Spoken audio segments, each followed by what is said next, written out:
हरभजन सिंह ने पंजाब का जिक्र करते हुए ये वीडियो शेयर किया।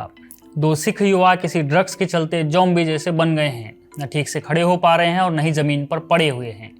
इस पर पंजाब पुलिस और आम आदमी पार्टी ने कहा कि ये वीडियो पंजाब का नहीं है और हरभजन सिंह फेक न्यूज़ फैला रहे हैं।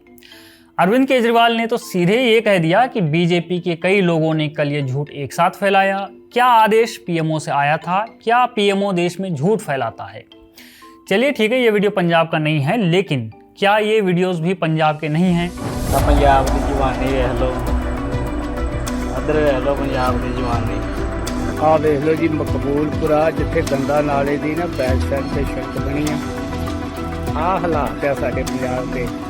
ਦਰਬਾਰ ਸਾਹਿਬ ਆਏ ਸੀ ਮੱਥਾ ਟੇਕਣ ਤੇ ਰਸਤੇ ਚ ਆਉਂਦੇ ਆ ਦੇਖੋ ਜੀ ਕੁੜੀ ਦਾ ਕੀ ਹਾਲ ਆ, ਬਿਲਕੁਲ ਅਜੇ ਹੋਇਆ ਪਹਿਲਾਂ ਚਲਦੀ ਇਧਰ ਨੂੰ। अरे साहब, एक पल के लिए राजनीति को साइड करिए। पंजाब की ऐसी हजारों माओं के आप चेहरे देखिए, उनके आंखों के आंसू देखिए, उनका दर्द महसूस करने की कोशिश कीजिए। इन माओं ने इन नशों के चलते अपने बेटों को खोया है साहब। कई घर तबाह हो गए हैं, कितने ही घरों के चिराग बुझ गए हैं, और आप कह रहे हैं कि क्या पीएमओ देश में झूठ फैलाता है। आपके ये कह देने से ये वीडियो पंजाब का नहीं है। क्या इससे पंजाब में ड्रग्स की समस्या बदल गई? क्या पंजाब के युवा नशे की चपेट में नहीं हैं? क्या हेरोइन और दूसरे नारकोटिक्स पंजाब में नहीं पकड़े जा रहे हैं? और क्या ड्रग्स का नेटवर्क अब सिर्फ नशे तक सीमित रह गया है? आप भी जानते हैं ऐसा नहीं है, और यही इस पूरी कहानी का सबसे इम्पोर्टेंट हिस्सा है। क्योंकि पंजाब के ड्रग प्रॉब्लम को समझने के लिए हमें किसी वायरल वीडियो की जरूरत ही नहीं है। आपकी सरकार के अपने आंकड़े हैं जो इस समस्या की गंभीरता बता रहे हैं। युद्ध नशे विरुद्ध कैंपेन के पहले साल में पंजाब पुलिस ने 36,000 से ज़्यादा FIR दर्ज की और 51,000 से ज़्यादा ड्रग स्मगलर्स को हिरासत में लिया। NDTV की रिपोर्ट जाकर आप पढ़ सकते हैं। इसमें बताया गया है कि पुलिस ने इस दौरान 2,277 किलो हेरोइन जब्त की और करीब 16.7 करोड़ की ड्रग मनी भी रिकवर की। NCRB का डेटा कहता है कि पंजाब में ड्रग्स की ओवरडोज से सबसे ज़्यादा मौतें हुई हैं। एक सर्वे बताता है कि पंजाब में 10 से 17 साल की उम्र के करीब 6 लाख से ज़्यादा बच्चे अलग अलग तरह के नशे का इस्तेमाल कर रहे थे, और ये नाबालिग बच्चे हैं सर। और मैं आपको एक वीडियो दिखाता हूँ। उस वीडियो से आप ये समझ जाएंगे कि पंजाब का बच्चा जानता है कि वहाँ नशा कितनी बड़ी प्रॉब्लम है, वहाँ पर नशा कहाँ से आ रहा है। लेकिन भगवंत मान की सरकार उसे खत्म करने के लिए जितने भी कदम उठा रही है, अगर उठा रही है तो वो भी नाकाफी है। ये वीडियो आप देखिए।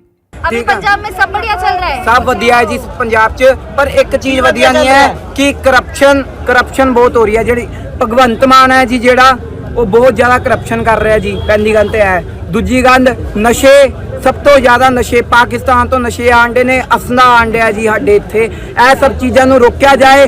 भगवंत मान की इमेज पंजाब में कैसी है वो आपने इस बच्चे के मुंह से सुन लिया। आप सोचिए, जिस प्रदेश का मुखिया ही नशे में धुत रहता हो, समय समय पर मान साहब के झूमने वाले वीडियोस तो हम सभी ने देखे ही हैं, उस प्रदेश का क्या हाल होगा आप जरा ठहर कर सोचिए। और ऐसा नहीं है कि केवल CM साहब के ये हाल हैं, पंजाब पुलिस भी इसमें कई बार पूरा सहयोग देती नजर आती है। फिरोजपुर की घटना है जहां BSF ने पंजाब पुलिस के 2 जवानों को रंगे हाथ 2 पैकेट्स हेरोइन यानी चिट्टे के साथ पकड़ा। इन दोनों पंजाब पुलिस कर्मी ने हेरोइन के पैकेट्स को कार के बोनट के नीचे छिपा कर रखा था। और ऐसा ही एक मामला नहीं है यहाँ, बल्कि कई ऐसे सारे केस सामने आए हैं। जैसे कि पंजाब पुलिस के सब इंस्पेक्टर साहिब सिंह का मामला। इन साहब को 300 ग्राम हेरोइन के साथ गिरफ्तार किया गया। उनके साथ काम करने वाली महिला असिस्टेंट किंदार कौर से 1 लाख रुपए से ज़्यादा की ड्रग मनी बरामद होने की बात सामने आई। इन दोनों पर आरोप है कि वो ड्रग स्मगलर्स के साथ मिलकर पाकिस्तान से आने वाले ड्रग कंसाइनमेंट्स को आगे सप्लाई करने में मदद कर रहे थे। एक और मामला इसी साल अप्रैल का है।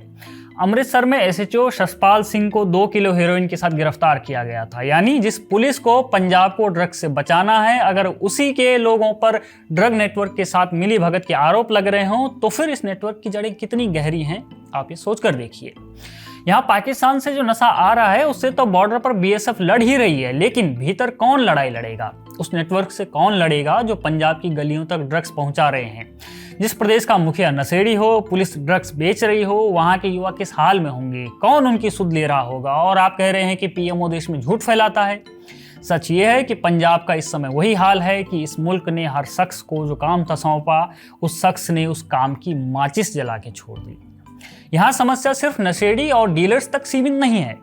पंजाब का ड्रग क्राइसिस अब ड्रग्स, इलीगल वेपन्स, गैंगस्टर्स और पाकिस्तान बेस्ड हैंडलर के बीच बढ़ते कनेक्शन की शक्ल ले रहा है। यानी मामला अब सिर्फ एडिक्शन का नहीं है, ये नेशनल सिक्योरिटी के लिए भी एक सबसे बड़ा खतरा है और ये सीधे आतंकवाद से जुड़ता है। यानी ये ऑर्गेनाइज्ड क्राइम का भी मामला है।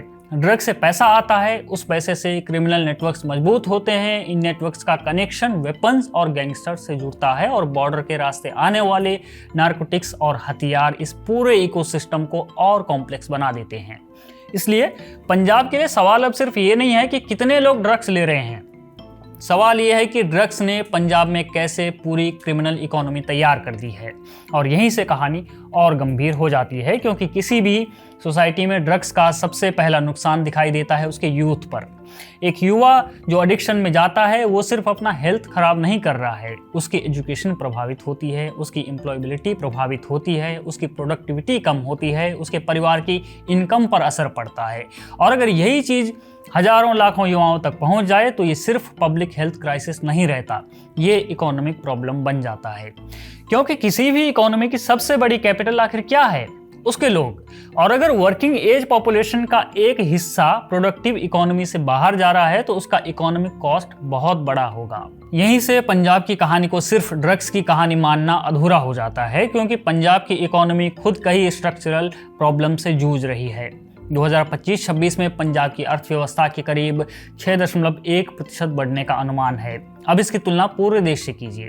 भारत की अर्थव्यवस्था उसी साल करीब 7.4% बढ़ने का अनुमान है। यानी पंजाब की इकोनॉमी बढ़ तो रही है लेकिन देश की रफ्तार से पीछे बढ़ रही है, और अगर ऐसा लगातार होता रहे तो धीरे धीरे राज्य बाकी देश से पीछे छूटता जाता है। अब पंजाब की अर्थव्यवस्था को समझिए। आज भी पंजाब की इकोनॉमी में खेती का हिस्सा करीब 23% है, लेकिन इस खेती की ग्रोथ 2025-26 में -2.5% रहने का अनुमान है। यानी जिस खेती ने दशकों तक पंजाब को मजबूत बनाया, आज वही सेक्टर मुश्किल में है। अब सवाल है कि खेती से आगे क्या? पंजाब में नई फैक्ट्रीज आखिर कितनी आ रही हैं? पंजाब में नई इंडस्ट्रीज आखिर कितनी आ रही हैं? नौकरियां कितनी बन रही है? क्योंकि अगर पंजाब के युवाओं को अपने ही राज्य में अच्छी नौकरी और बेहतर कमाई का मौका नहीं मिलेगा तो वो बाहर जाएंगे। कोई पंजाब से बाहर किसी और राज्य में जाएगा, और जिनकी थोड़ी हैसियत ज़्यादा होगी या फिर जो ज़मीन मकान बेच पाएँ वो विदेशों में जाएंगे। और ऐसा हो रहा है, कोई कर्जा लेकर कनाडा जा रहा है तो कोई गहने बेचकर, कोई ज़मीन बेचकर। अब आती है दूसरी बड़ी समस्या, कर्ज। फोर्ब्स इंडिया के मुताबिक पंजाब का कर्ज उसकी इकोनॉमी के मुकाबले करीब 46.9% है, जो करीब 20 से 25% से ज़्यादा नहीं होना चाहिए। यानी पंजाब जितनी बड़ी इकोनॉमी है उसके मुकाबले उस पर बहुत भारी कर्ज है, और 2026-27 तक पंजाब का कुल कर्ज 4 लाख करोड़ रुपए से ज़्यादा पहुँचने का अनुमान है। अब जरा सरकार की कमाई और खर्च को समझिए। 2026-27 में पंजाब सरकार को करीब 1.27 लाख करोड़ की आमदनी होने का अनुमान है, लेकिन इसमें से करीब 90,000 करोड़ सिर्फ कर्मचारियों की सैलरी, पेंशन और पुराने कर्ज के इंटरेस्ट में चले जाएंगे। यानी सरकार की कमाई का लगभग हर 4 में से 3 रुपया पहले से तय खर्चों में चला जाएगा, और सिर्फ पुराने कर्ज का इंटरेस्ट चुकाने में करीब 28,755 करोड़ चले जाएंगे। अब सोचिए, जब सरकार की इतनी बड़ी कमाई पहले से तय खर्चों में चली जाएगी तो नए रोड्स बनाने, स्कूल सुधारने, स्कूल्स बनने, इंडस्ट्रीज लाने, स्किल्स सीखने सिखाने और युवाओं के लिए नए रोजगार पैदा करने के लिए कितना पैसा बचेगा? सरकार का रोजमर्रा का खर्च करीब 1.48 लाख करोड़ है, और बिजली की सब्सिडी पर ही करीब 15,550 करोड़ खर्च होने का अनुमान है। समस्या ये है कि सरकार के पास नया और बड़ा काम करने के लिए पैसा कितना बच रहा है। अब वापस आइए ड्रग्स की तरफ। पंजाब का कर्ज ड्रग्स की वजह से नहीं बढ़ा है, उसके अपने कई अलग अलग कारण हैं, लेकिन एडिक्टेड युवा की लॉस्ट प्रोडक्टिविटी भी कॉस्ट है, उसके लॉस्ट इनकम भी कॉस्ट है, उसके परिवार की लॉस्ट इनकम भी कॉस्ट है, क्राइम को कंट्रोल करने पर होने वाला खर्च भी कॉस्ट है, और क्रिमिनल नेटवर्क्स के कारण इन्वेस्टमेंट और सोशल स्टेबिलिटी पर पड़ने वाला असर भी कॉस्ट है। यानी एक ड्रग्स क्राइसिस इकोनॉमी को दो तरफ से चोट कर सकती है। आपको एक तरफ अपने युवाओं को ड्रग्स से बचाना होगा, दूसरी तरफ इकोनॉमी को एग्रीकल्चर हैवी, सब्सिडी हैवी और डेप्ट हैवी मॉडल से निकालकर ज़्यादा प्रोडक्टिव और इन्वेस्टमेंट ड्रिवन बनाना। क्योंकि अगर पंजाब का युवा प्रोडक्टिव नहीं होगा तो पंजाब की इकोनॉमी प्रोडक्टिव कैसे होगी, और अगर इकोनॉमी तेज़ी से नहीं बढ़ेगी तो इतना बड़ा डेप्ट बर्डन सस्टेनेबल कैसे होगा। समस्या ये है कि जिस स्टेट के पास कभी भारत की सबसे मजबूत एग्रीकल्चर इकोनॉमीज में से एक होने की पहचान थी, वो आज एक साथ drugs crisis, slower then national average growth और सबसे ज़्यादा कर्ज से वो जूझ रहा है। और इसलिए वापस आते हैं उसी वायरल वीडियो पर। हाँ, वो वीडियो पंजाब का नहीं था, लेकिन इससे पंजाब की असली समस्या गायब नहीं हो जाती।